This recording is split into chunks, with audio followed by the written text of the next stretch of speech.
sip wine, kick my feet up when I get tired. And as I recline, take another sip, let my thoughts unwind. Sipping and spilling it. Sipping and spilling the tea. What is poppin', everyone? What's poppin'? How you niggas doing?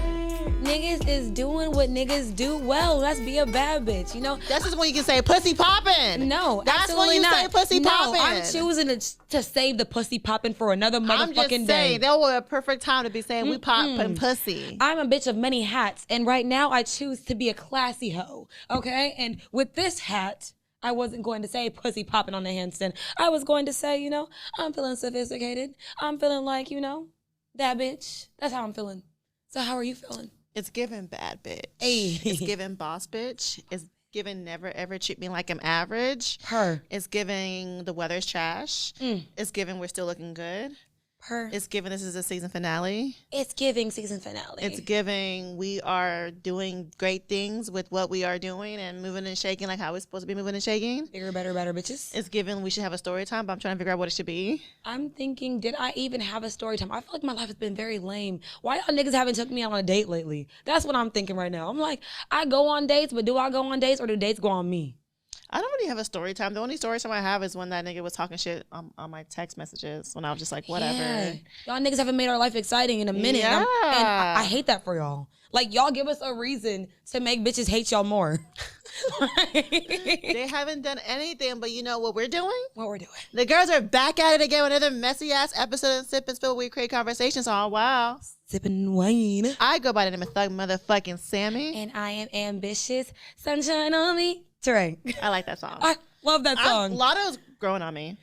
I think she's growing on me too. Because Yeah. you know when I'm always trying to figure out if I like I think it's harder for me to like a female rapper than it is for me to like a male rapper. Is it because of misogyny and the patriarchy? Maybe. Wow. And I want to be a feminist so fucking bad, but I just feel like I'm always like, why are we harder on women than men? Women rappers? Yeah. I just feel like because I feel like you have to be more. And we already said that last episode. You got to be sexy, you know how to dance, how to entertain. You have to do all that.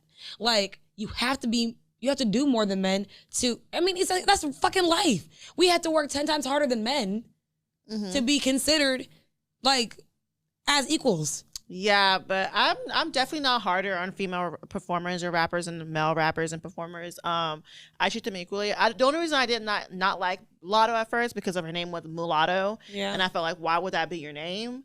But I've always been a big fan of female rappers, and I love how female rappers are now taking over the game. They really are, though. They took over the game and they're running, and I love that for us. The game. Yeah, shout out to Big Lotto. I love your album. 777 was great. You had a lot of good features. Yeah. Didn't we talk about her last week too? I don't know. Yeah, we did. What did we say about her? We said that people said that she didn't deserve what she got, and they said she's we did. And shout out to who else? All the female rappers around the world. Like, y'all are doing a great thing. Shout out Cardi B. Cardi B, Meg Thee Stallion, Nicki Minaj, Chica. Yeah, y'all are great. So if you haven't already, which I don't know why you wouldn't, because you have been following this journey for almost 2 years. Oh my God, 2 years! You can find us on all social media networks except Twitter, which is Sip and Spill 1. At the real Sip and Spill, except Girl, Twitter, I'm gonna say I noticed you didn't say it, and I was gonna double back, but I was like, you know what? Spill, except Twitter, which is Sip and Spill 1. You can follow us on Instagram, our Twitter, our TikToks, our Reels, our Sip and Review when you send that shit, we review it, our Facebook, our YouTube. You know, we got content dropping, and like we keep saying, everything is word of mouth right now. We have merch out. Merch is officially out, y'all. So bear with us while we try to figure out what's going on with websiting. Because we're not doing a website, so we're gonna make an Instagram page. Is Instagram page strictly for that? But just for the merch. Just for merch? Yeah, and then they can DM us their orders. Just how like this mail text who don't got website be doing. Yeah, we're just not doing a website, but you know, we're gonna definitely do it the nigga way until the niggas get it together. It's not the nigga way. Let's not say that. It's a way. Okay. Okay. It's the way. It's the way that works for us right now. Exactly. Okay, so now let's get some would you rathers. Okay, so would you rather? Would you rather have a dog that looks like a baby or a baby that looks like a dog? I would definitely have a dog that looks like a baby. Okay. Because we already treat dogs like babies. We're like, who is we? Oh, me. Yeah. I definitely treat dogs like they're babies. I like carry them, hold them. I treat dogs how white people treat dogs. Like with so much love and care, and whenever you sing when you get excited. So Yeah. I love that. Would you rather be able to talk to animals or be able to speak multiple languages? Multiple languages. Fuck these animals. I want to fucking talk to animals. I don't give a fuck about animals like that. I just feel like, you remember when you be watching Dr. Dolittle and he's like, oh my God, that's how dogs really fucking feel? I don't give a fuck. I'd rather be able to be multilingual. I don't know if that's a word. Bilingual. Well, bilingual is two. So I'd rather be multilingual. You know, so yeah, I want to speak Japanese. You know, a little Espanol, some French, some Korean. Why do we always do French like that? Like they talk like that? Because this is how they talk. I know, but we say French. Like we're rolling our tongue, but that's what they do in Spanish. So do French people. Do they really roll tongues? Yeah. I'm gonna have to check up on that. Yeah, they roll their tongue too. They go and they go and they do. You know. I was on French Twitter and not French Twitter, French TikTok, and this white lady moved to France, and there was this moving guy. He was the only one moving her shit, and she was telling him how he had to move all her shit upstairs for her because she was 16. She had a bad back, and he was just speaking French to her, and he was just like, "What this crazy lady? I don't know what you want from me," you know. So I'm like, damn, that's really how they talk. So let's get into some wine facts so we can get into some motherfucking tea time. Tea time. So as y'all know, this is our season finale. So I had to, you know, pop champagne. You know, little what's it called? Celebration. This is La Marca. I want to say La Marca. It is a prosecco. It has 11% alcohol. It is a medium sweet. It has a tasty, crisp finish. Sparkling wine with aromas of freshly baked green apples. I love green apples. I know, but do you bake green apples? Yeah, if you're doing apple crisp.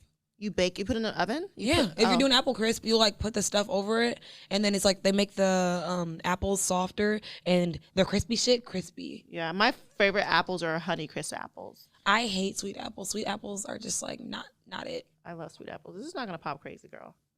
I know how to pop a champagne bottle. Shots and then pop bottles. I told you. See, she don't fucking listen to me. And I saw how you was holding it. This is what you did. You said this. That's exactly what you fucking did. But that's the whole point of champagne. It's supposed to spill over just a little bit. You know what my fucking regular does? He does like dumb shit where he'll like pour liquor on his fucking watch so people know it's fucking real. Nigga, we know it's real. Like you don't have to do. Period. I'm like, I hate that. That's normal. I hate that for them. Like Niggas you don't have to prove everything is real. Just to pour on their watch, but don't pour it on me because I punched a nigga with that for that before. So I'm gonna say, don't pour it on me because my watch is gonna turn off. Like, so cheers to another messy ass season of the Real Sip and Spill. Ow. Ew. Just do it, bitch. I'm not. You want to be classy so bad. Ooh. Very crispy. It's very crispy. I do not like anything crispy except Coke, but I could. You're so annoying because y'all know I'm talking about soda. Y'all are. I knew you were talking about soda. So him laughing like that made it seem like I was talking about the powder, but no. Girl, I just don't. Do Coke, just say that. If you want me to do Coke, just say that. If you want to do drugs, just say that. Clear, because why? I just been talking about drugs a lot. Like you be talking about how many times have you talked about Coke this season? I talked about it enough for y'all to know that drugs are bad. If you want to try the drug, okay, we can do it together. I am sick. But anyways, I'm not big on Proseccos and or white wines. We all know that. But I can fuck with this for today because it has enough dryness that I can fuck with. It's a medium sweet. It's not like I don't think it's sweet at all. I don't think it's sweet either. I like it. Yes, it's dry and bubbly. And that's like a weird ass combination. Bubbly. I got that bubbly. So let's get into this motherfucking tea time. Tea time. So let's get into this man who is in. Hold on. He's in jail for. Is he in jail? Yeah, he's in jail. That's for funny. Sending bomb threats to Merriam-Webster about their definition over the his word name is female. Jeremy Davids. I was gonna say I was literally looking up his name as I spoke about it, but I looked it up. His name is Jeremy Davids, and he was just really upset about how they changed the definition of female because now they made it more inclusive. And he was like, anyone who's born biologically a male cannot be defined a female. So this new definition upset him so much to the fact that he felt the need to threaten the dictionary. The dictionary. That's one alone is funny. Two, but I feel like we were talking about this a few days ago. We're like, the inclusion has to always happen when it comes to LGBT because if you leave them out, it's like that's the shit that happens. People will get mad. So was he a cis man or was he a trans man? He was a straight man. He was upset. And he was that. He Bro, was find he you was some a business to straight do. man. He was upset because the definition of female was more inclusive, and I'm like, you're not even a female. Like the actual women aren't mad about the change business. of Why definition. is he so pressed? I'm telling you, that's nothing. That's what we always say: men being bitches business for no reason. For no reason. The fact that it made you so mad that As you sending bomb threats to Merriam-Webster. Who the fuck is Merriam-Webster? I think he did. Is it a woman? Merriam-Webster? Miriam. I think Merriam's a man. I think that's a girl. Okay. Sounds like a girl. But I mean, let us not be politically incorrect. You know, it might be a they, them. What if Merriam-Webster's not even a person? It's just a name. What if it's just a fucking name? Yeah. But we always assume it's somebody else. It's somebody. Okay. So it's nothing popping up right now. So let's get into some more pressing matters. DJ Envy and his wife. Okay. I don't know. I think I respect there was a tweet on Instagram. No, not on Instagram. A tweet on Twitter that said, this is the reason why we like Beyonce and Jay-Z, because they don't talk to us. Yeah. Like, we like our little fake narratives we put up in our fucking heads, and we just can live with that. Like, Will and Jada, y'all are finally talking to us. It's a man. I told you. You told me. I said it was a man. Oh, you did. You're like,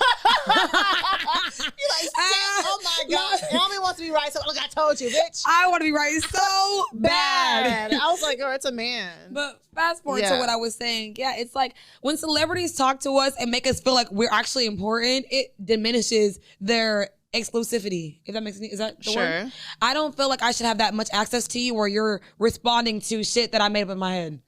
Don't you like celebrities more when we have access to them? Because I feel like that's why Cardi B is Cardi B, because we feel like we have a relationship with her. No, we feel like we get to know her. Like we're getting to know her personality. We don't know her fucking business.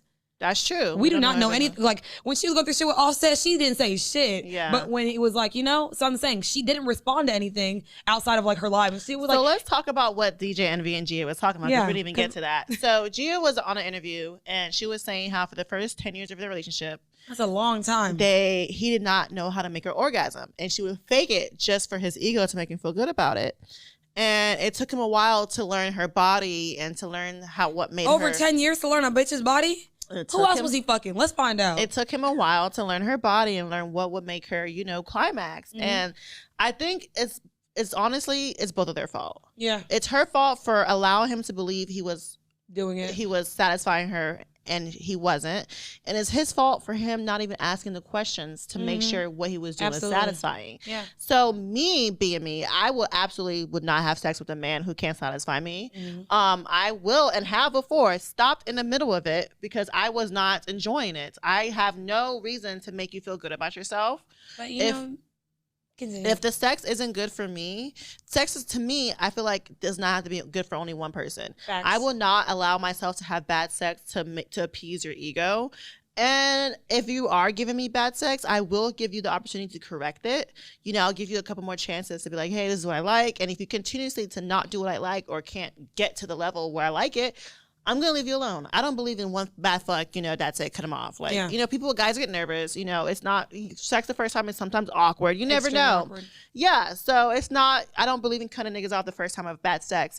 But if it's like 3, 4, 5 times and he's still not doing a good job, it's time to let the nigga go. Okay, well, I'm on the other side of it because I like to feed your ego because I feel like feeding your ego is always also ultimately is going to work out for me in the long term. Okay. So I think it's very performative. Like I feel like sex is like sometimes you have to go over the top. Like you're like, So I think that sometimes it takes a little incentive to maybe make them feel better so they can do better, Okay. It's like dangling. So she was doing that and he still wasn't doing better for 10 years. So but we also know, if we're talking about context, he cheated on her and shit like this in the third. So this was the first 10 years of a relationship. He was cheating on her. DJ Envy met his wife when he was 16 and they were 14. So the first 10 years of the relationship, that means. Did you know how to fuck at 14? I did not. I wasn't even fucking when I was 14. But I'm saying the first 10 years, that means the time when she was 14 to the time she was 24, the time he was 16, the time he was 26. By 26, let's be real. Some grown-ass men. By the time you're 24, 25, 26. I fuck some grown-ass men that don't know how to fuck. So it's like, I can't blame him. But like you said, he didn't ask the right questions. He didn't ask the right questions. Because most men, they want to believe that the moans are all you need. And I'm going to give you the moans. And I don't enjoy having sex if I'm not orgasming too. Like, it's not fair for you just to get your nut off and I don't. Like, well, respectfully, not every woman orgasms every time they have sex. Orgasm, come. They're two different things. They're two different things. So either I come or I orgasm. Of course, I don't always get to orgasm, but if if I can't at least come, that's not fair. That's the problem. That's but I'm like, how you not coming for 10 years though? What was wrong? Well, she said orgasm. She didn't say come. Oh, okay. So at least she was getting part of it. She didn't get to. Well, we don't know if she was getting part of it. Okay, well, respectfully, not every man can probably make you orgasm. So I'm not gonna lie. I've had men take me to fucking ecstasy, and then some men I was having sex with, but it was good. It just wasn't. Yeah, I mean, it wasn't that. It was we don't know if it was bad sex. I'm gonna say you can't equate we not just know orgasming. that it wasn't. He didn't know how to please her. That's all we know. So he was probably Are you sure that he didn't know how to please her? Did she say that? She said for the first 10 years of relationship, he did not know what he was doing. But does that mean that she wasn't enjoying it though? I don't know, because I don't know. That's not what she said. But from what I watched the whole thing, and she said the first 10 years of relationship, he wasn't doing what he was supposed to be doing, and it took time for her to like tell him like, hey, this is what I like, you know. But she was so into appeasing his ego, making him feel like a man. You can do two things at once. So you can appease someone's ego and let them know that, hey, you did the fuck out of eating my pussy, but. I have no desire to appease anyone's ego. If you're not doing what you're supposed to do, I'm not going to pretend. I'm not going to lie. I'm going to sit there. I told you, old boy was fucking me one time and I was watching TV because it was bad. I'm sick. So I'm not going to make you feel good about yourself. If you're doing a bad job, you're doing a bad job. And Sammy is a very hard one to crack. I hate that for you. I'm not a hard one to crack. I've had guys who made me and it was great. And I've rewarded them accordingly. But if you don't do what we like the rewards. Yeah, if you're doing a great job, I'm gonna let you know you're doing a great job, and I'm gonna treat you like you're doing a great job. But if you're not, you're not. And I'm not gonna pretend that you are just to make you feel better about yourself, because then again, you're gonna go ahead and fuck the next bitch, and it's gonna be a cycle, and you're just gonna say, the next bitch ain't got shit to do with me, because his trash dick might be fucking golden dick to her.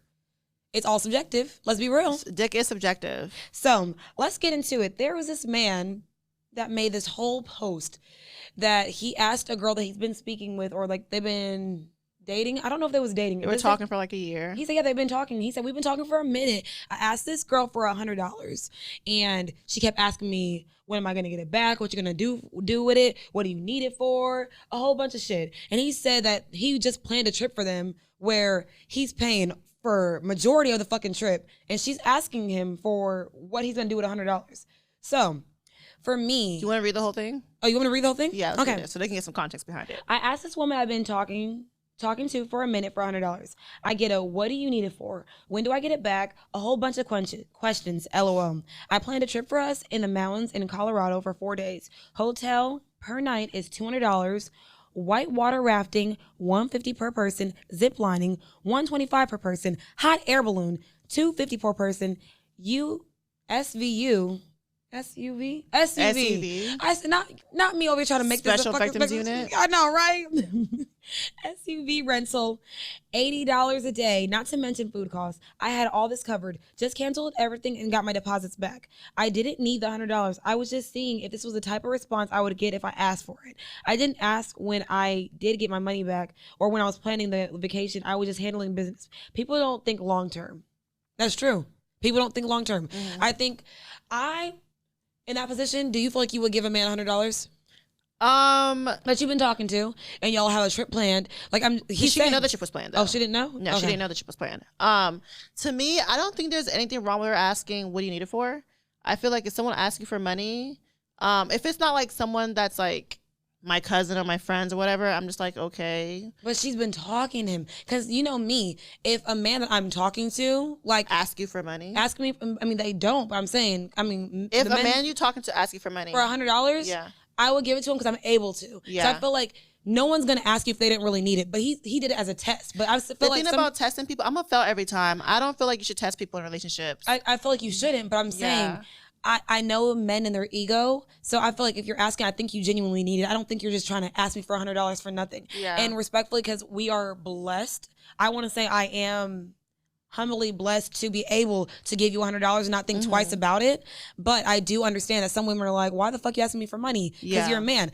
But we got to stop putting this idea in our head that only, like, you know, only men can, you know, because I've had somebody send me $100 I didn't ask for. Okay. So I can only imagine if he was asking for $100. I'm like, bro, you got it, because you gave me money without me even fucking asking. Right. So something about a man fixing his lips to ask me for money does not sit right with my I'm spirit. sick. I knew that was coming. Also, if we're like in a relationship and you ask me for money, they have to be in a relationship with you. Yeah, if you're my man, if you're talking to them, and it's like very, very high sensory. So like, if we're like in one of those exclusive talking relationships and you ask me for money, more than likely I will give it to you. Yeah. And if we're dating and you ask me for money, I'm definitely gonna give it to you. Of course, when we're dating. But I don't know the level of the relationship, because some niggas plan trip after a month of talking. That's a fact. So some niggas plan trip after 3 days of talking. But respectfully, it's $100. It's $100. It's and not I'm much. gonna say, if you're asking me for $1,000, that's where I'm like, what you need it for, when I'm gonna get it back. But $100, because I know if we are thinking long term, it's like an act of service. It's like, you know what? I'm cool with it, because I'm like, they always say, only give away money that you know you are okay with never getting back. Like, even when you like borrow your friend, like say I ask you $50. Maybe I might give it to you, maybe I might not. And you have to be okay with that. So they say only give away money that you're okay with not getting back. Yeah. So I don't think $100 I don't think you've ever asked me for money. I've never asked you for money. Yeah. So I don't think I've ever asked you for money. Ever. But maybe I should ask you. Come on, baby. I know you getting some tax money back. Bitch, I know you getting some tax money back. Yeah, I mean, it's all the level of relationship. I know me, if I'm just talking to someone and he asks me for money, I'm gonna look at him weird. But like the type of men I talk to never ask me for money. Exactly. I'm gonna say I'm buying niggas gifts and they over here feeling like they the bitch. I'm like, yeah. So it's just, I love you, nigga. It's just your relationship with that person. And I feel like it was wrong for him to cancel everything because she asked him what he needed for it. Because what if she? But I feel like it was. What if she ain't got it like that? I feel like the follow up question of like, when am I gonna get it back? I feel like, bruh, just say what do you need it for? And if he tells you he needs it for this, and then that's it, and you don't have enough money for it, say, hey. And the thing is, if someone ever asks me for money and I don't got it, I'm gonna find a way to help you. And again, I think now that I think about it, when people ask me for money, I've never asked them what they needed it for. We never do. I just give it to them. Because that shows you what kind of heart we have. And she probably doesn't. Yeah. She probably doesn't have it like that. That's probably why she's asking. But I feel like that's too intrusive. What if he had to pay fucking child support? Or maybe his lights are off. My money is not going to help you pay child support. No, I'm not gonna lie to you. I literally was dating someone. I mean, you know about it. I don't even think I told you the story. I was dating this guy, and I went over his house, and his fucking lights were off, and I had to give him money for him to put his lights on, but he gave it right back to me. But I'm saying, I gave him money. I had to transfer it into his account. Yes, I never told you this story, but I was like, I've done it before, and I sent him like, I think his lights off? $175. Like, but if he gave it right back, why couldn't he just pay his light bill? We'll get into that after when we're not on camera, baby. So honestly, that's all I really have to say about it. If I got it and I'm able to do it, I'm gonna do it because it's coming from a loving spot. So that's what if you barely like him? If I barely like him, it wouldn't be the same. But I'm like, but me, you know me, I'm in love after 3 days just because I just like that way. And then I stop liking you 3 days later. But that's not the point. I did what I did because my heart was there. Right. Before my mind was there. Yeah. And that's a problem. That's always the problem. But you know what? You got the money back, so that's all that matters. I got the money back. Let's get into what we were here to fucking talk about. So as you know, this is our season finale. Season. And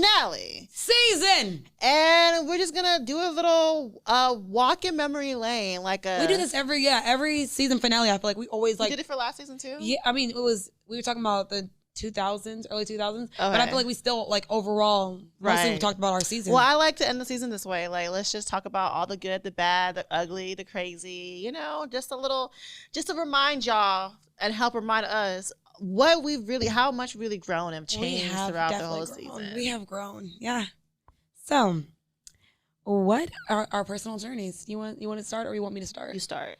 Okay, so our personal journeys. Well, your personal journey. I always put our journeys together, and I swear that they're synonymous. Even though we're doing it together, we do it differently. Yeah. I think the journey for season 3 was very awakening. It was showing me that I need to be more proactive with certain things, and I literally have thought for the longest time. I'm like, oh yeah, I'm proactive. I do this, I do that. So I feel like the journey in season 3 has been very transformative because it's like is giving a lot of self-reflection on things that I can do better and or what I'm not doing or what I am doing and how to progress on that. So my journey was pretty much like every fucking other journey where we're being bad bitches, but I'm trying to be a badder bitch than I was doing, and you know, all that good shit. So I'm trying.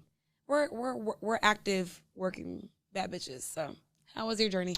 My personal journey for this season was pretty much how for us to make this what we're doing lucrative. This season for me was about making money. And yes, we did make some money. Yeah, we did. You know, we were able to, you know, here and there get some. We even got some people offering us stuff. We got people who wanted us to join, you know, their channels. We got a lot of, I feel like, opportunities this year. So my journey this year was how can I take what we've gotten this year and make it more. Yeah. Like, how can I make us in those spaces that we are able to make a lot of money and get those sponsorships, and everything is always like, okay, we got here, and then we're just stagnant. Yeah. You know, I feel like we make progress and then we just get really like, I don't want to say lazy with it, but we don't push as far as we can push. We definitely do get lazy. Let's call it what it is. A spade is a spade. Okay, we get lazy with it, and I just want us to reach our full potential, and we will. And yeah, I think we will, but I want us to make an effort in getting there. It's not always the journey. It's not always like, oh, the universe is not gonna let us down. We can get there. The universe is never gonna let us down. It's always also putting in the effort to get there also. Like, you just can't rely on, you know, our talent. Our talent is great. You know, that's not the problem. The talent is there. The problem is, I feel like, putting us in those doors. Like, what can we do to progress? Let's get those QR codes. Let's get those merch out. Let's, you know, make the content. Let's, you know, what's the word? Network more. Let's go whenever we go out, make sure we're talking about our podcast. Like, just little stuff we can do to, you know, let's go to like radio stations, like whatever we can do it on days off to make sure we want to be where we need to be. Yeah. You know, because we want to make this a career. Yeah. This is not just a project or like something fun that we do. We put a lot of time and effort into this thing and to money. Make it beautiful and to make it money. What y'all want. And money. So, yeah. So, highs and lows. A high of this year, I want to say, was all the offers we got. That was one of my highs as well. I feel like I was very surprised. I don't know why I'm surprised, because I know how good we are. Yeah. But I'm surprised because sometimes our content is not the audience of people that have been reaching out to us. The people who reach out to us is not our target audience. And that's what's like, damn, maybe we should be more inclusive. But it's like, I think eventually we can be that way. But I feel like now that we're so like, in my mind, I'm just like, I love how, I don't know, I want to say raw, but I just love how we just do it. Yeah. We don't have to think about it. We just do it. We just do it, and people still try to. Yeah. So yeah, the people that reached out to us. The fact that we're so unapologetically Black in ourselves and not our target audience is still reaching out to us, I feel like is like we don't have to change it up. We don't. You know? I feel like we can definitely be mindful of certain things, but I feel like we shouldn't have to change. Yeah. Like, maybe next season we can have a non-Black person on the show. That'd be the first time. The first time ever. Oh my God, I love that for us. Wow, I never could imagine we didn't. We've never done that. Okay, lows. What's a low? Lows, I think, even though we got paid for it, I think it was Clubhouse. Oh, fuck yes. Because I felt like a little bit of we were selling our soul to the devil. It felt like it, yeah. It was just like, we both did not enjoy it at all. I hated Clubhouse. We hated doing it. And the thing is, what would make it even worse, we did it in the morning. And anyone that knows me, I'm not a morning person. Yeah. Some people like, And I'm like, bro, I've been talking for like 30 minutes. Bitch, this is too much. And I just opened my eyes. Like, what are we talking about? Yeah. It was just a lot of messiness. And like us as people, we do love a little bit drama, mess here and there, but we like to enjoy it from a distance. We like to watch it and eat our popcorn. And we like to talk about it amongst our friends. Yeah. Not amongst fucking strangers. And we don't like to be involved in a part of it. And like the mess was just stuff like, why do Black women, why do black men? It's just a lot of like, you know. It was a lot of race-based things that made people triggered. It was a lot of triggering conversations that didn't even, not something that I want to put in my energy space anyways. So for me, a low is us getting lazy, because we said we were going to be more proactive, and we've been super lazy and super lax, and I feel like, damn, the time that we used to spend on like editing and shit, I'm like, damn, we both got lazy. We have like we will bust out reels. We used to bust out reels all the time, being busy as hell. We'll bust out 4 reels in one day. Just know for this next month, while we're taking time, like a little hiatus, that we are going to hold ourselves accountable to give you content that you appreciate. So we're posting 2 times a week, maybe even 3. That's probably a stretch to say 3. 2, it's probably what we're going to get for y'all, at least. So that's what I'm saying for our highs and lows for my part. And you already said you're low. So let's get into what we can do better. What we can do better. I think we already kind of said what we can do better. Is just be better, be more consistent, and posting more content. Like, just making sure we do what we say we're going to do. Because I really hate that we were talking about merch. And, like, I know it's not our fault totally, because the website wasn't asked to make.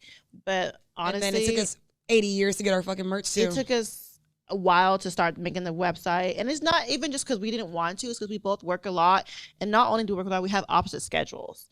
So it's really hard for us to like get together and do stuff and be like, hey, like, let's get it done, you know. But I feel like us making an Instagram page simply for the merch and having people order it to there will be the best way to solve the problem, instead of having to make a website. I'm gonna say, yeah, that's so crazy that you said that, because I'm like, I think I should have changed my low and make that, because I feel like this entire season, I feel like all we were very much invested in was the merch. Yeah, we were more invested in that than content making. Yeah. So I want to say that was probably my low, and I feel like learning would be like what we could do better is the content. So I'm gonna just switch those, even though I just fucking said it. Yeah, that took a lot of time, and you know what? I wouldn't change it, because it still was a fun experience. It was a learning process. It was definitely a working process, because Sammy did not want to outsource for shit. Like I told you, she likes getting it out the mud. Yeah. And I'd be like, can I pay for convenience? I'm such a pay for convenience ass bitch. And Sammy's like, it's more gratifying when you do it yourself. It's like people say, like, when you cook your meal, that you appreciate it more. They fucking lied. I don't appreciate my meal any fucking more when I cook it myself. Okay. Like, no. I just want to be like, order in, please. So what was I want to know what your favorite episode of the season was. So for me, it was actually really hard to find episodes. There was a lot of good like. episodes this season. I was going to say, I really liked a lot of our episodes this season. What was that episode with Osama? That was season 2, baby. Yeah, that was season 2. That was another good episode. But no, that's crazy that you thought it was no. But I also do like Green Flags Exist. I like Applying Pressure Part 2. I fucking loved that episode. I loved character development. Character development was very much like true to me, because you know I made myself a self-proclaimed mental health advocate. So it's like seeing how people think the way they think and why they are built the way they're built. I loved that episode. So those are literally my fucking favorites. So one of my favorite episodes has to be the hookup culture one. Yeah. I don't know why. I just love how it was just so spicy. That one got so much fucking hate, though. It got so much hate, love it got hate. loved. We know what, we talked our shit in the episode, and we were just unapologetically honest in ourselves. And I loved how truthful we were about how these niggas are. Sometimes bitches can fuck and leave y'all where you're at too. And I know that makes some of y'all so angry, because it's something that y'all supposed to do to us. And then you're like, she's a hoe. Yeah. She has no self-respect, baby. I respect me more than I respect you. Yeah. Another one was the Green Flags Exist episodes too, because we weren't just talking about like negative shit. We were talking about the positive stuff people can do in a relationship that makes you feel like you should be in one with them. And I feel like a lot of times people think we're just about negative things and just like niggas ain't shit. But we talked about how the good stuff guys do. Yeah. And we showed like our, what's it called? How, you know, not universal, how we can just talk about different things. Yeah. Yeah. So, what was your least favorite guest? My least favorite guest was, well, we're talking about season 3 or like ever? We can do ever if you want to. Okay, ever. It really has to be the bisexual nigga. Like, what's his name? Davidson? David? It was one of the Sugar Mama episode. We talking about how bitches love him. Yeah. He's not bisexual, girl. Okay. I'm sick. I Okay. think he is. That was just because he was just the whole time. I just hate when people try to feel like they're too cool for school. Yeah. And he was just trying to show us his sexy voice and be all like. Maybe that's how he really talks, though. But that's not how he really talks. Because when we were talking to us on not an episode, he had a normal speaking voice.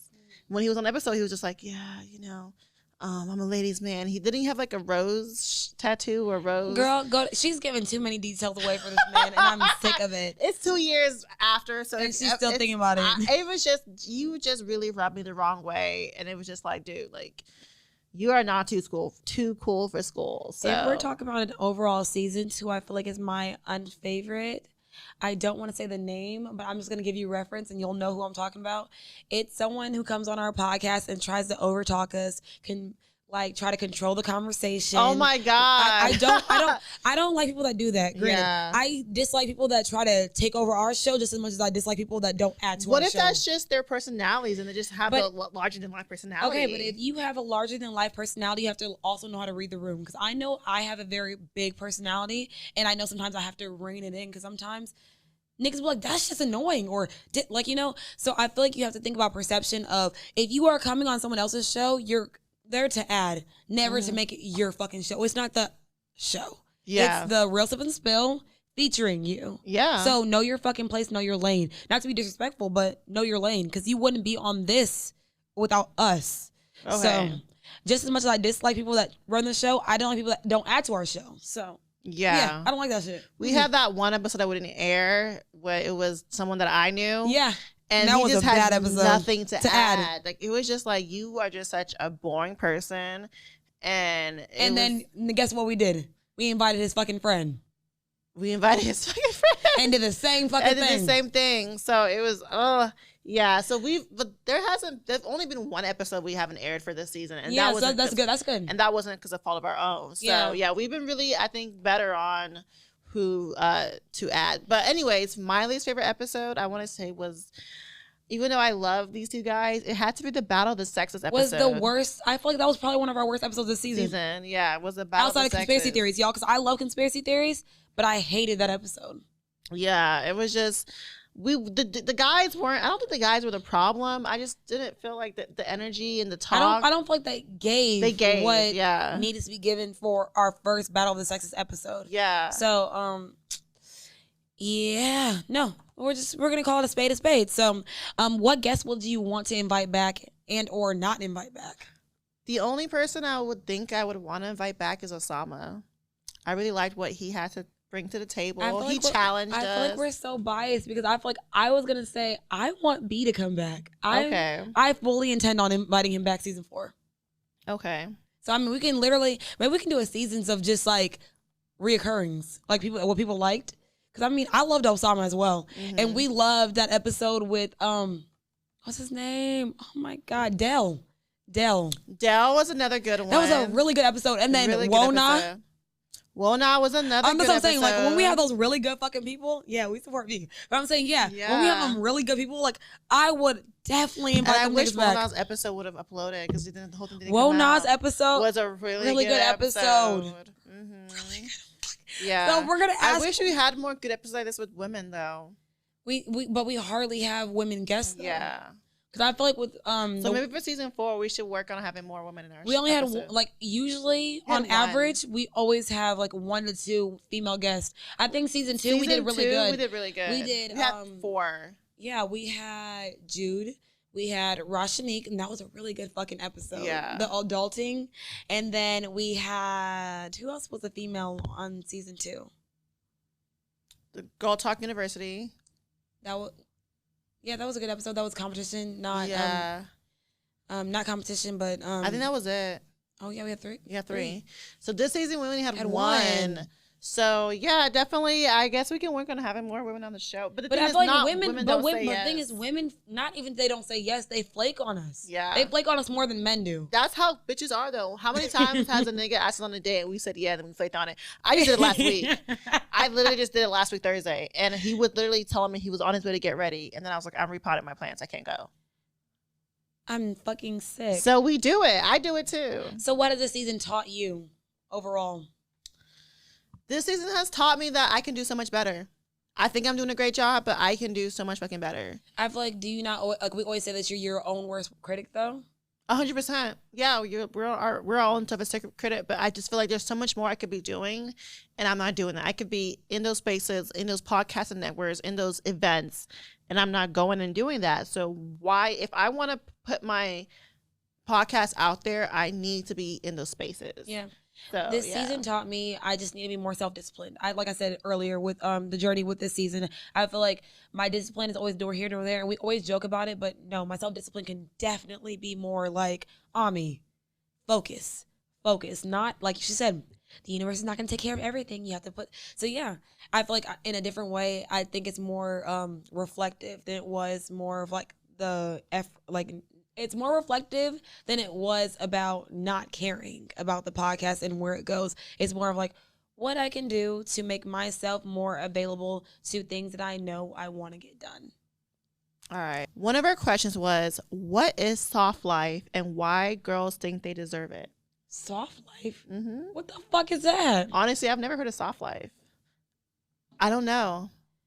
Yeah, look it up for us, because I'm going to say we just as confused as you. And I feel like women deserve everything, so that's why women feel like they deserve it. Put like soft life, Black Twitter maybe. Like maybe it's soft light? Soft life. Life. Okay. Yes. Soft life. Okay, so while he's looking that up, I'm going to read this question. It said, what are but some... you can't do... Okay, a life of ease. Oh, why do we feel like we deserve it? No woman wants their life harder than it needs to be. I'm gonna wait a definition. Soft life is also a life of ease without requiring hard work, sacrifice, and unpleasantness. It is important to understand this social movement is less about wealth and more about access to standards and quality of living. I feel like there's nothing wrong with your life to be peaceful. And when I see soft life, it means that you don't have to struggle. And I don't want no more struggling on Black humans and or women, honestly. Why do women feel like we deserve it? Because I feel like we grew up watching our moms work 10 jobs. Facts. And work hard at home, Facts. Work hard outside the home, take care of the family, and try to please a husband that wasn't grateful for her. So I feel like we think we deserve soft life because we do not want that life for us. I don't want a life of suffering. I do not. And a lot of men see their moms suffer and they think, oh, my mom worked so hard. So why are you not? Why are you not working as hard as my mom? Just because it's what she did does not make it okay. And baby, I'm not your mama. I don't want the same struggles your mama had. Yeah. So I think that is what soft life, like I describe what soft life is and why we feel like we deserve it, because we're beautiful Black queens, and that's why we deserve it. That's even funnier that you said that, because now we're getting into my question that was submitted, and it said, what defines pretty girl privilege, and how do you know you have it? Honestly, pretty girl privilege and how I know I have it is I can sit somewhere and put my hand out, ask a man for money, he'll give it to me. I don't know how many ugly bitches can just sit there, ask a man for money, and he'll automatically put money in their hand. I want to say pretty girl privilege is having a soft life, because if your life is easier. I know a lot of ugly white women who have a soft life. They just marry rich men. That's not. They said we define it. For me, that's how I define it. For me, if my life is easy without really trying, I want to say that's a soft life for me. That's how I know pretty girl privilege. Pretty girl privilege is walking in the club and looking at a nigga, and then him inviting you and all your bitches to this section, and you drinking their shit. But what about a bitch that does not go out? So how does she define her pretty girl privilege if she's not an outside bitch? When she gets free Starbucks or free Chick-fil-A or free McDonald's. So anything for free means that you're pretty? I don't see a lot of ugly bitches getting shit for free. Like, whenever you get someone for free, it's either because they tip good or they're attractive. So yeah, look at pretty girl privilege so we might can up the score. I don't fucking know. So next question. My next question is, what is a moment of adversity you experienced that changed your life forever? And this is from my girl, motherfucking Chula. Ow. And so a moment of adversity that has changed my life forever. I feel like being a dark-skinned Black woman, I have to have a lot of adversity because it's so much I'm dealing with. Mm-hmm. Not only am I Black, but I'm a woman and I'm a dark-skinned woman. Like we always say that when we go off, it's a different story than if somebody else that looks like us. Like, even for example, I was watching a reunion over what was it? It was The Real Housewives. And I'm just watching them. I'm just like, and how their mannerisms or how they talk, just by how they experience life by being different shades of black. So I feel like the adversity comes with just being black. And we know that. Like, Okay. so for me, that's how I feel. Mine was when I was working at Luke's Ice House, and the first time a white person really called me a nigger to my face. And he called me a nigger because he couldn't afford the beer. And when that happened, and I told my manager, and he did absolutely nothing about it, and he didn't even care that I was called a nigger by a customer, he just let him sit there, was whenever I realized these white people are not your friends. They're not here for you. Yeah. They don't care about you. And Of course. stuff like that can happen to you, and they're just like, yeah, whatever. It's just normal to them. Mm. So that's when I realized, oh shit, like I'm really one deep in this bitch.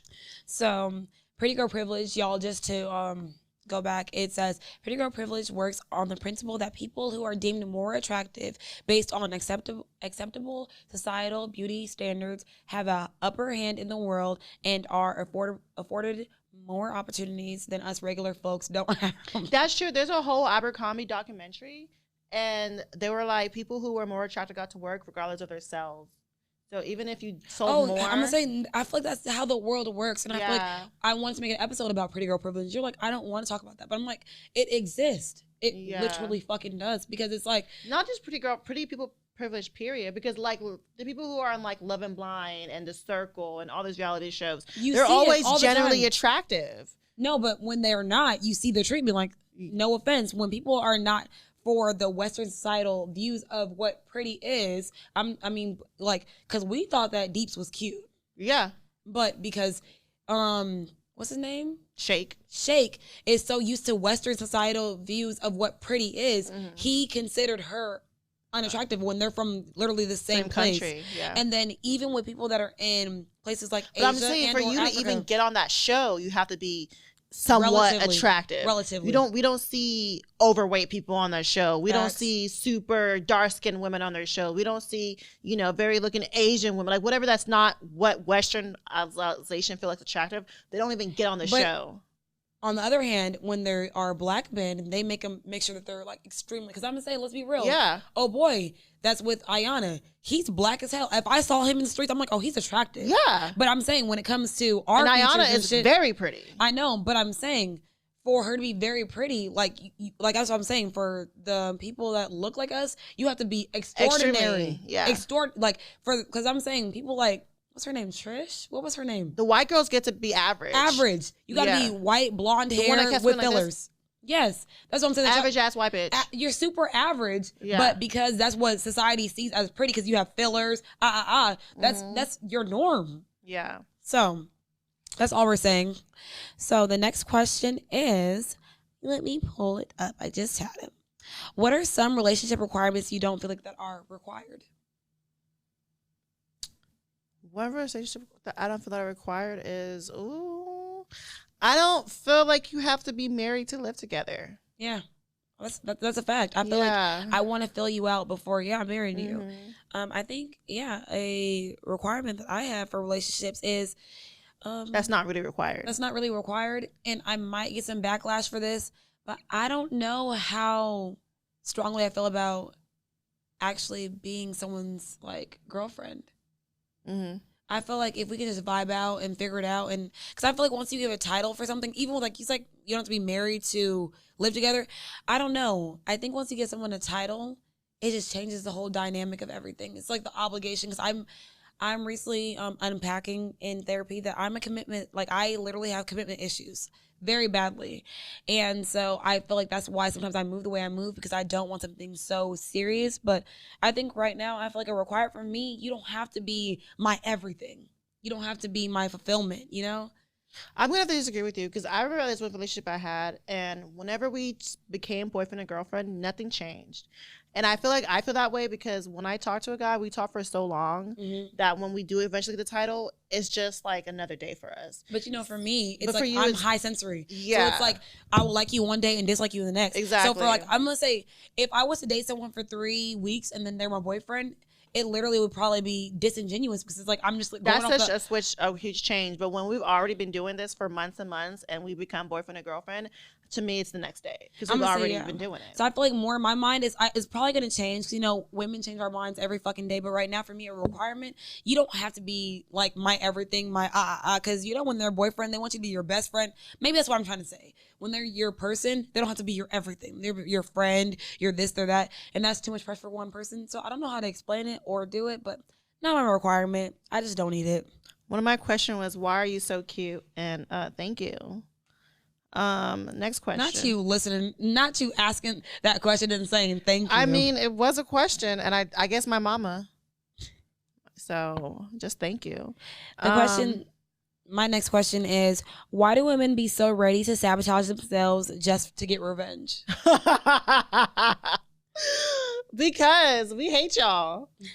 I want to say because women are secretly very vindictive. We secretly, it's very open that we're very vindictive people. And we like to play victim. We're like the kind of people that will put ourselves in a situation and be like, I knew you was gonna do this shit, nigga. I knew you was gonna do this shit. That's why I fucked da da da. And it's like, we literally want to act like we're playing the victim and then act like we are the hero of the story. Like, not me fucking your friend thinking I'm the hero. Like, women are fucking crazy. That does make us a hero. So that's a hero? Mm-hmm. Fucking the friend is a hero? Mm-hmm. Bitch, I hate you. Yeah. Throwing stones at a glass house. Exactly. We are literally the kettle calling on pot black. Like, how are we saying bitches do this, bitches, niggas ain't this, niggas ain't that, but then we go back and do it like we act like we're doing it and we're upping them when we literally are sad probably the entire time. Maybe you is. I'm not. I mean, I ain't never fucked a nigga's friend and been sad about it, so I don't know. That's what I'm saying. Like, sometimes it's not a bad thing. Sometimes a friend was just better. Okay. That's why we say we gotta meet all the friends before we choose. You know? Or choose up all of them. What are the cons of working in nightlife? Because, bitch, you always motherfucking tired.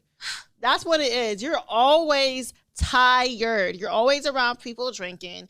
All you see is the horrible shit men do. Makes you not want to trust men because all the times you meeting these guys, they either have girlfriends, they have wives, they're in a relationship somehow.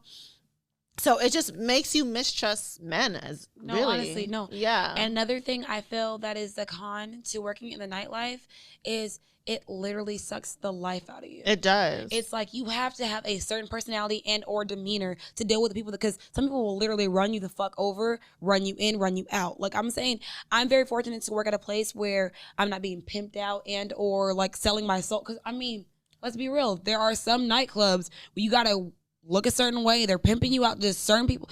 I don't know if you heard about it, but it's actually a thing. Okay. So for me, I'm very fortunate to be surrounded by actually really good humans in my work environment. But it's not an easy life to live in. It's not. That's why in my opinion, sometimes it feels like a strip club. You want to get as much money as possible to fund what you need for your dream and then get the fuck out. Yeah, that's why I feel like I need to take a mental health break from the job I'm working at. It's just a lot, and gets very stressful. So my question is, here it goes. What makes a seemingly sane woman practice poor pussy management? You know what? I think it's pick me culture. Women feel like they have to minimize themselves to be picked. You know, like I could always say, if you're gonna be a hoe, be a paid hoe. And I feel like if you're not going to get the maximum payout for what you're doing, that's poor pussy management. Why do that? I think poor pussy management equates to insecurity. I feel like someone that's insecure about themselves or their fullness of being a woman makes you make poor decisions in men because you think that your pussy's gonna get you there instead of everything else, in my opinion. See, when I think of poor pussy management, I feel like you're not allowing your pussy to get you to the most higher level that you can get to. And I think of poor pussy management is you using your pussy to get to where you need. That's literally how I feel it. Because I'm like, most women sometimes are like, like, you know how the bitches that are like literally stupid as fuck be on Justin LeBoy, like that episode, like that one shit. She was like, he put me on this new life, and you can't just fucking leave me and think that you're not gonna pay for my fucking life. Yeah. And all she had was to bring was pussy. That's what I'm saying. Poor pussy management is making isn't that not good pussy management? Because her pussy allowed her to have the lifestyle that she has. Exactly, but you think that's all you need to get there. That's what's poor pussy management, because you have to have more than just that. Okay, I think you're thinking of pussy and personality. I'm not thinking of you. Yes, you have to have pussy, personality to whatever. But just pussy management to me, I think is letting broke niggas fuck. You know, letting niggas who live in who sleep on air mattress fuck. Not, you know, that's poor pussy management. Like, just if you're gonna have sex with men, to me, have sex with men who can afford you a certain lifestyle, who can do things for you. Poor pussy management is fucking a nigga, and when you call him because your tire is fucked up, he can't help you. Yeah. Poor pussy management is whenever you need $40, he can't give you $40. Yeah. Poor pussy management is you tell him you're pregnant, he says, oh. You know, to me, that's all poor pussy management. So yeah, like, manage your pussy to have. That's gonna up you. That's gonna up you. Yeah, we don't agree on that, and we probably will never agree on that because Sammy's pussy is more expensive. Like, she wants caviar, life, and like she said, $500 just to fucking talk to her. Okay, so I don't feel the same way. But you know what? I can't judge how your pussy management is going because it's going very fucking well. It is. My question is, she asked, which is our girl Jude. I was gonna say her. You Jude literally Denise. just said you was not gonna say names. You've been. Well, I'm gonna say I say people's names that I know. So Jude Denise, we love her. Shout out to you. Your YouTube is going well. How do you stay motivated? How do I stay motivated? You. I'm not gonna lie to you because some days, like, sometimes I get overwhelmed. Sometimes I get like, I'm like, damn. Like, because sometimes when I'm like, oh my God, I feel like this is such a great episode and we don't get the views. We don't get the what's it called. And then like your positivity about where you're like, where we see we going and like, we're doing a great job. It's like, sometimes whenever I'm feeling low about shit, knowing that I have a co-host that loves what we're doing and appreciates the work that we do makes me like, you know what, bitch? You are fucking right. We're doing great today. No, I'm not going to lie, because sometimes I'm not always as confident in everything in aspects of life. I'm a very confident person, but sometimes it does like get to us if we don't get enough views. And like, you know, some days when we post reels and you're like, it doesn't do this good. So I try to find something positive about our reels. So it's like, I feel like having a motivated co-host makes me more motivated because it makes me be like, you know what, bitch? I'm not just doing this for me. I'm doing this for a fucking city. We're doing it for us. What? You answer it. Huh? What makes you motivated? How do we stay motivated? I think is my mindset that one day this is going to make us $1 million. That's how I stay motivated, because even though the vision is there and I feel like, girl, we are the shit and then some, you know? So the fact that one day, mark my motherfucking words, April 25th, 2021, with 2022, damn, y'all, I said 2021. 2022, one day this is going to make us $1 million. Do you have any other questions? Because I have one more, but I don't know if it's... Yeah, I got another one. Okay, so let me see this one. Oh. It is, will COVID affect your hot girl... Hold on. Hot hoe... Is it a hot girl summer this year? I mean, COVID disappeared like overnight. COVID is over. So nothing's ever going to stop me from being a hoe or stop me being from a hot girl. I feel like COVID is still here, but it's gone at the same time. It's gone. Facts. You know, they want to have inflation, but they don't want to talk about COVID. Yeah. But we're not going to get into that conspiracy. Question. Why do men cheat with women they don't want you acting like? Because niggas are liars. Niggas say they don't like hoes, but they're very much showing they love that.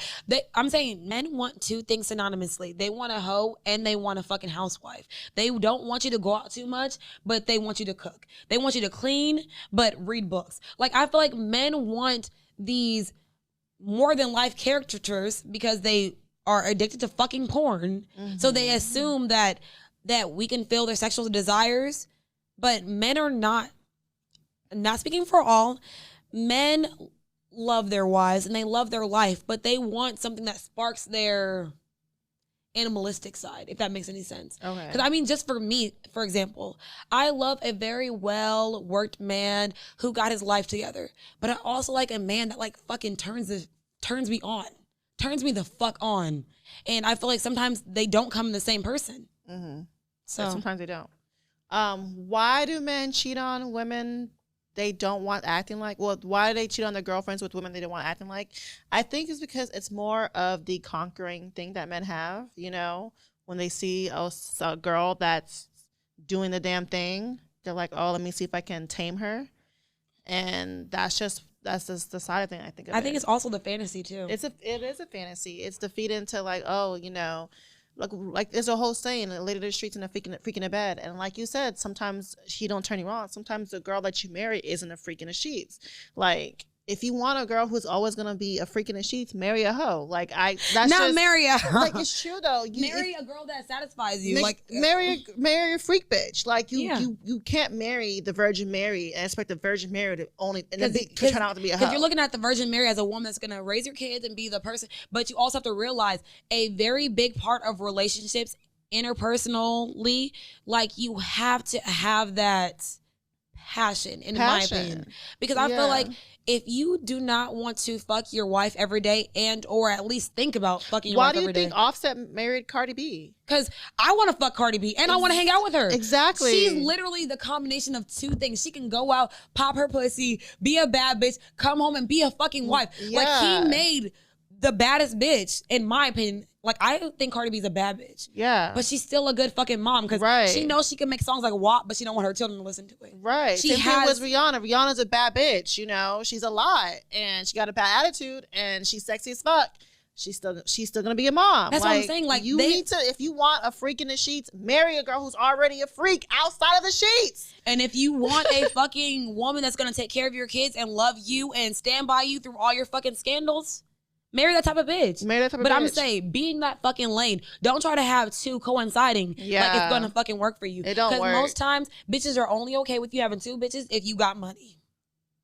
I'm not okay with you having two bitches if you got money. But I'm saying most women. Yeah. Most women, because I feel like if I don't want to be with you, but I know you're supporting my life. That's different. But if it's a guy you actually like and you want to be with, man, you're that not I going want to to be. Baby, I'm shutting that shit down real fucking quick. If I like you, I'm not okay with that. But if I'm just using you for your money, then yeah, whatever. I don't care. I want you to have two bitches. I want you to have two bitches. Go and occupy your time. Please, because I don't want to fuck you. Okay, do you have another question, or are we going to the next, what's it called? Yeah, we're going to the next thing. Okay, so who do you want to work with? I know we talked about this last season, but you know, shit elevates and changes. So who do you want to work with?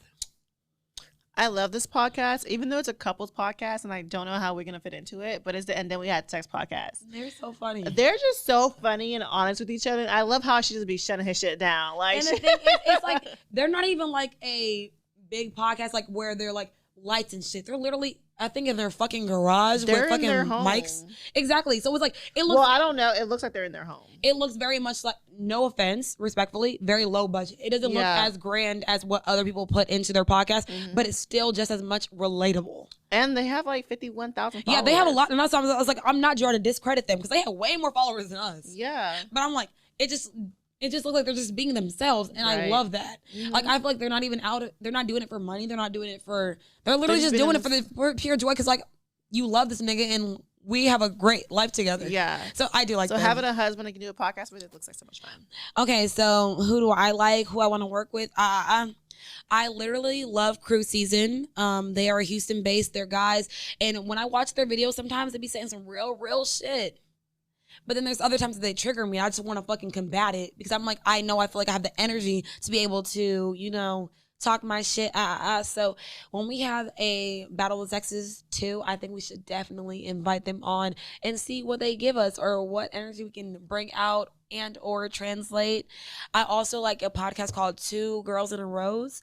I love everything love shows. Well, I know Sammy does because I love The Bachelor. She loves shit that's like on Netflix, like Love is Blind and shit. But I've been a Bachelor's fan for a long time, and they like really dissect that shit. And I'm like, you know what, nigga, you fucking right. So that's another podcast. I got podcast. The Poor Horsemen. You know, I want to be on their show, The Poor Horsemen. Oh, with LP? Mm-hmm. So he gonna watch as he edits, and he's like, oh, I guess he has yet to invite us on his show. He hasn't yet. I feel like it's about time. I'm gonna say, what are we not good enough for you? You like us. We have talent. You like. Do you not? I'm gonna say yeah. But you're not showing us. And the thing is, we was supposed to get in your ass a few fucking weeks ago about us not getting invited to that networking thing, but Sammy put it in the wrong group chat, and then we was too drunk to remember it the next time. Yeah. But now we got the balls today.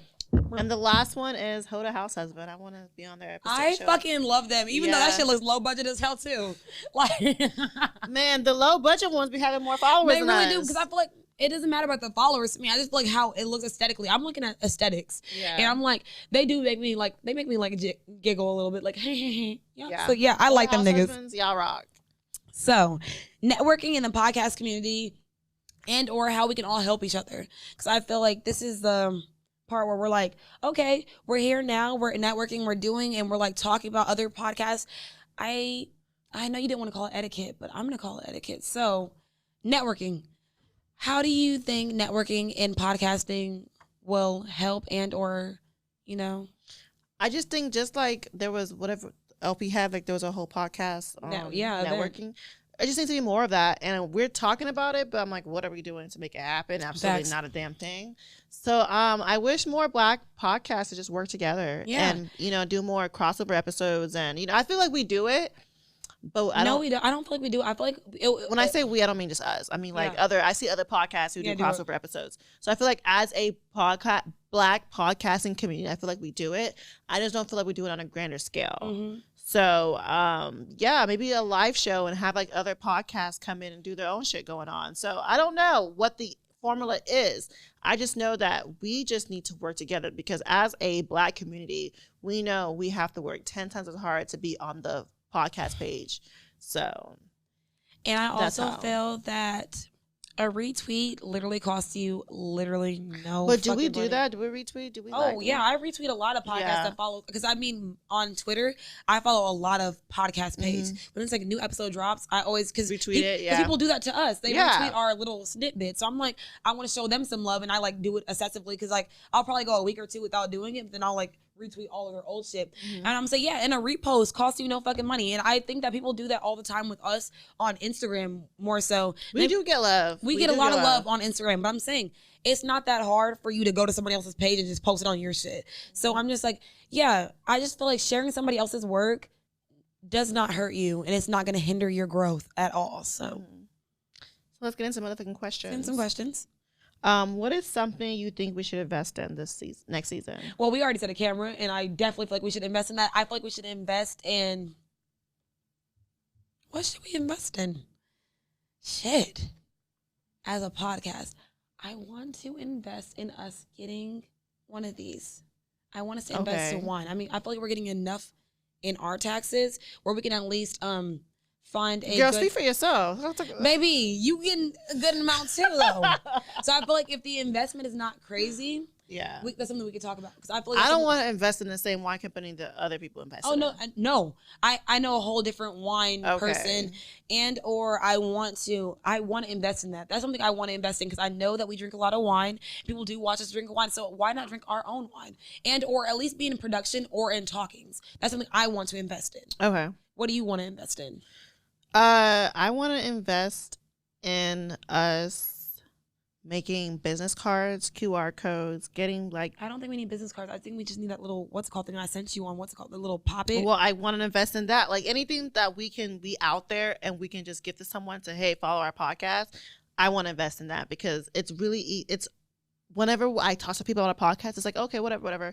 I'm like, okay, well, follow us on this. Okay, let me see your phone. It's a lot of work. People are very lazy. Yeah. So if we have something that you can just scan or just get all the information real fucking quick, it's easier for us to get our. When we get off this, we could do that right now. It's literally like $40. Okay, so that's what I want to invest in. Okay, so my question is, are you ready for Jamaica, bitch? Bitch, that's my question to you too. But, well, I am ready for Jamaica. I'm really excited. We're going to Jamaica next week. Is it next week? Yes. It's next week. Oh, my God. It's literally here. And the thing is, we kept it so under wraps. Like, we've just been, like, doing shit. We talked about Jamaica. Have we? I think we talked about Jamaica once. Have we talked about Jamaica? Yeah, we talked about Jamaica. Nigga, because one of my questions was, are you excited about a trip in Jamaica? Oh. When it was around my birthday time. So we talked about Jamaica once. I'm so fucking excited. My question to you is, what is something you want to do when we get to Jamaica? Oh my God. I want to do one of those bad bitch photos when we're on the raft.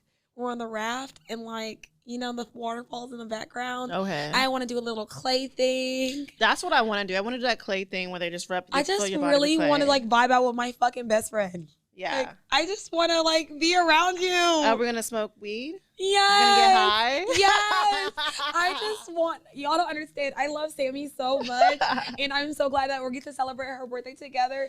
And my fake birthday. No, it's not a fake birthday, baby. We it's don't put May.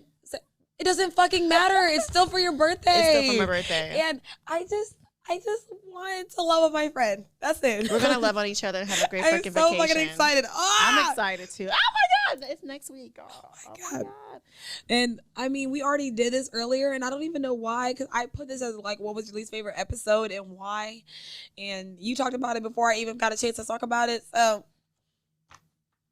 So this is the season finale, guys. Season We're gonna finale. be taking a little month hiatus. We gotta take some ass for them. I feel like this is the last time you're gonna see this booty. It's definitely not the last time we're gonna see You're this. gonna see this booty right now, though. So with that being said, y'all, I did not move my butt up. at all, you did not. Follow us But- on all social media platforms. On everywhere except I sip You literally missed it like you did last time. So follow us on all social media platforms at the Rosamund Full Accept Twitter, which is. And thank you for following us on this journey. If I did it backwards, and I understand this was probably like everywhere. We were talking about a lot of shit. This is the longest episode. So if y'all make it to the end, y'all are the real fucking goats. 'Cause I don't even know Y'all how- are the real motherfuckers. I don't even know how we got to the end of this episode. 'Cause I'm actually kind of tipsy. So what the fuck? And give us a 5-star rating. It's It's a some 5-star bitch. bitches. How?